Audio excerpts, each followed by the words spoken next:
A pergunta do grande debate de hoje é: a segunda parte da reforma tributária está no caminho certo? No meu entendimento, essa proposta do ministro Paulo Guedes, do governo federal, vai no caminho errado, porque não há mais espaço no Brasil para o aumento da carga tributária. Hoje, o produtor rural já é penalizado, quem empreende no Brasil já é penalizado, a classe média no Brasil paga muito imposto, o trabalhador paga muito imposto. E essa reforma, infelizmente, passa a conta para o contribuinte.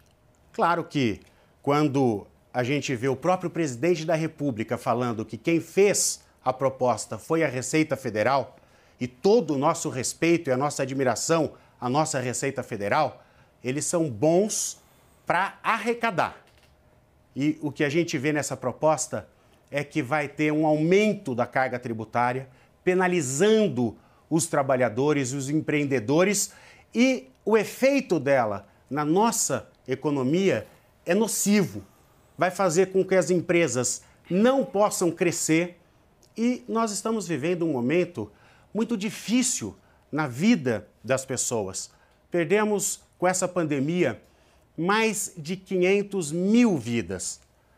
Se Deus quiser, com a ciência, com a vacina, nós vamos virar a página da pandemia, vamos voltar a uma vida normal, mas o governo federal precisa cuidar do dia seguinte, precisa cuidar de como é que nós vamos dar oportunidades para os 15 milhões de desempregados. E não é aumentando tributação, não é penalizando as empresas, não é penalizando a classe média e a classe trabalhadora. Por isso, nós defendemos uma reforma ampla.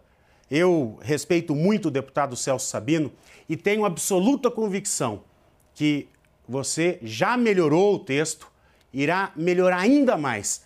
Mas eu acredito que nós precisamos de muito mais tempo, de muito mais debate para avançar numa reforma do imposto de renda. Não dá para ser da noite para o dia. No dia que o ministro Paulo Guedes encaminhou para o Congresso Nacional esta reforma, ele mesmo já fez críticas duras na reforma.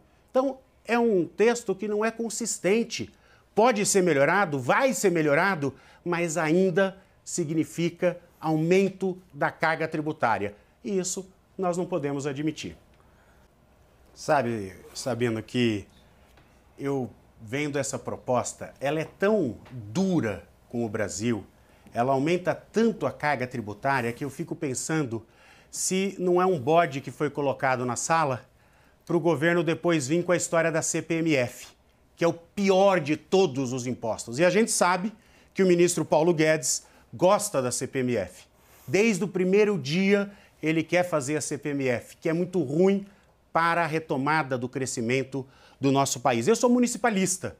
Eu acredito que o problema está no município, que nós precisamos apoiar os municípios, os estados, ainda mais agora com o problema de saúde.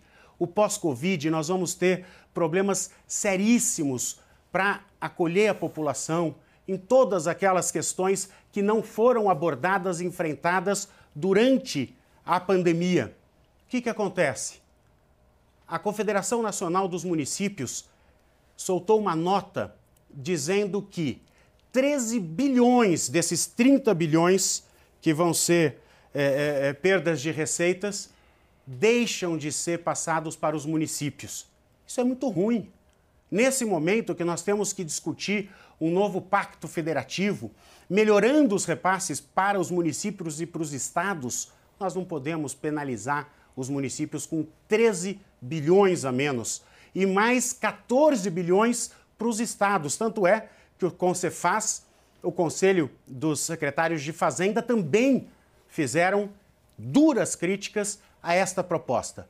Tenho absoluta convicção, digo novamente, que você vai melhorar o texto, mas ele é tão ruim, ele é tão complexo, ele é tão penoso para a população que me dá a impressão que o governo colocou esse texto para ser reprovado e para vir com a famosa e terrível CPMF.